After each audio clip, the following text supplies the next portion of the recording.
Namaskaram friends. It's been quite a long now since I talk about Divya Desam. Today I'm feeling blessed to continue to talk about the Divya Desam from my home. Been to many places, that's why I took some break. I will also post the places that I visited in the break I took.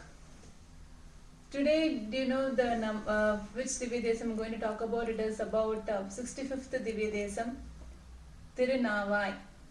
This is located in the beautiful state called Kerala. It's also called as God's own country. This Tirunavai is considered 65th Divya Desam, and all those Divya Desams that we saw so far, 64 Divya Desams, are located in Tamil Nadu. We saw of 3 different regions, we saw everything. And today's and upcoming 11 Divya Desams is going to be from Malayalam state. Kerala, we know those who have visited, they would say how beautiful the state is. This Tirunavai temple is located in the bank of Bharatapuzha river. And we know there are so many villages and at the banks of river only we can see the livelihoods for its water supply and the scenic views, everything. So likewise, Tirunavai, we'll see how we get this name Tirunavai. This is, Navai represents Nava, 9. There were 9 sages who did penance to get the darshan of Lord Narayana, and later this temple got the name Tirunavai with the name called Nava Yogis, Nava Sadhus, Nava Sages. So they all did the penance to get the darshan of Lord Narayana. Nava Yogis, they say. And other name is, Navai also has a meaning called boat. Here, Tirunavai represents Narayana considers himself as a boat. He plays a role of boat, and sailors all through the boat of life and give the liberation for moksham. Liberation. He gives the liberation. At this, so that's the name it represents. This Bharatapuzha, doing all the authentic and traditional rites at this Bharatapuzha is as equal as we do the traditional activities in the river Ganges in the Kasi.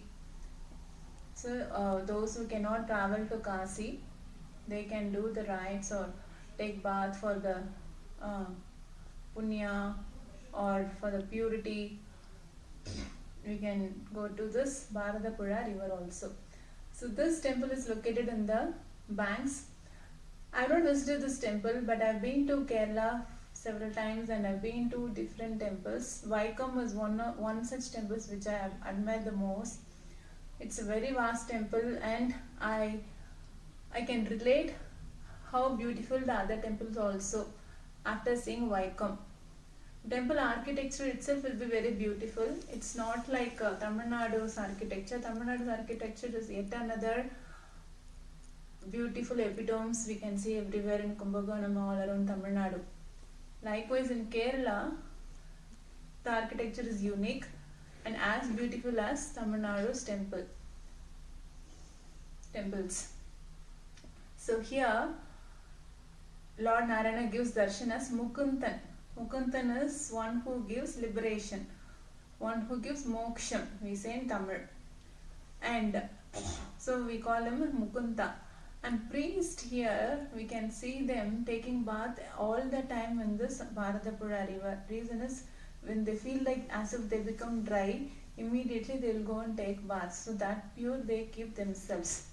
That's the priest. And the temple itself will be very peaceful atmosphere. And the internal sanctum, the main sanctum of the deity would be so dark, and we can see only the oil lamps being lightened there. And in that brightness of the oil lamp, we can see the beautiful darshan of Mukundan.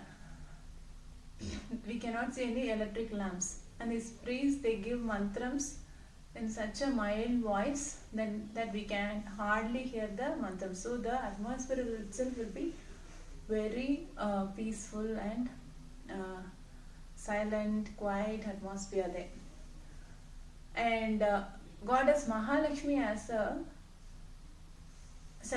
has a separate sanctum in this temple. Usually in Malayalam state, for Mahalakshmi deity, usually we can see the goddess along with Narayana. There will not be a separate sanctum for her.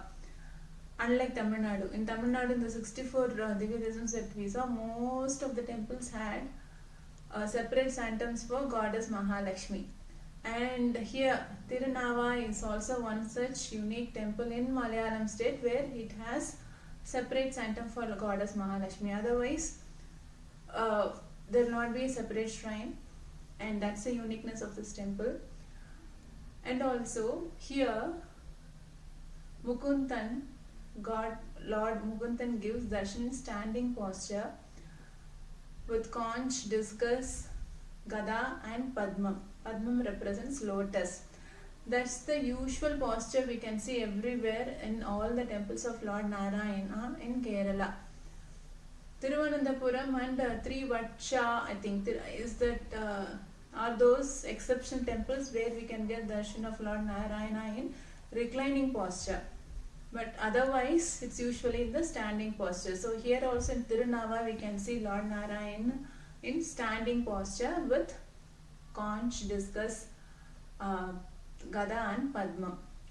And I talked about Nava-yogis, right? So Nava-yogis, they did penance, and every day each yogi, after doing all the prayers, they open the sanctum and then try to get the darshan of Lord Narayana, but they don't see anyone there. This happens for 8 continuous days for all the 8 yogis.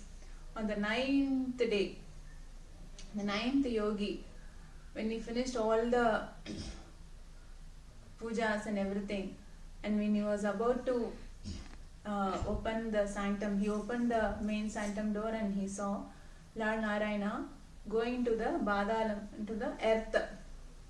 So then he asked Lord Narayana, so this how you disappeared for all the 8 days by hiding himself in the earth? He asked like that.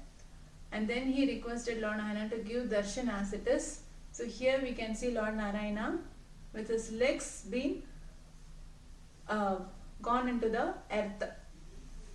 So we can get the darshan till knees. The rest of the legs would have been gone into the earth. That's the beautiful darshan we can get here.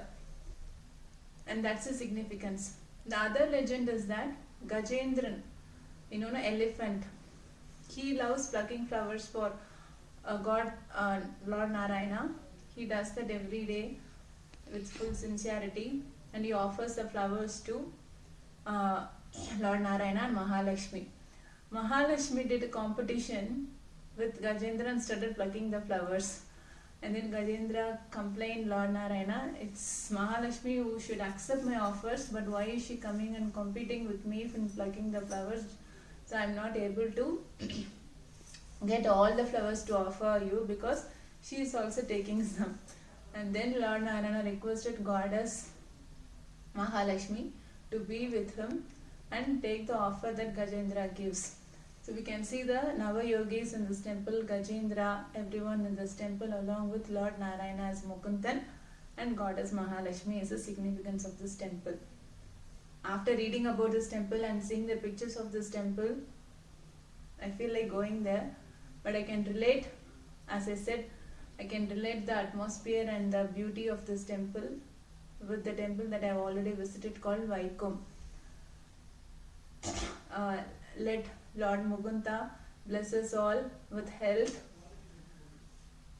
and longevity to everyone. Prayers to him. Thank you all. Namaskar. I missed out few more points. Let me cover that now. Tayar name here is Malar Mangai Tayar. I said there is a separate shrine for Nachiyar. but I forgot, I missed to tell about the name. Malar Mangai Taya's name. Pushkarni name is Bharatapuzha. As I said, there is no separate well or pond for this temple. As we saw for all the 64 Divya Desams in Tamil Nadu, there will be a separate pond kind, or Pushkarni we say, or a well kind. But here, the river itself is treated as Pushkarni. Bharatapuzha is the Pushkarni name. Veda Vimanam is the Vimanam name. So that's the detail. And Nammalvar had sung the Pasurams for this Mukundan. That's why this is one of the Divya Desam. That's the few points I want to add. Thank you all friends. Namaskaram.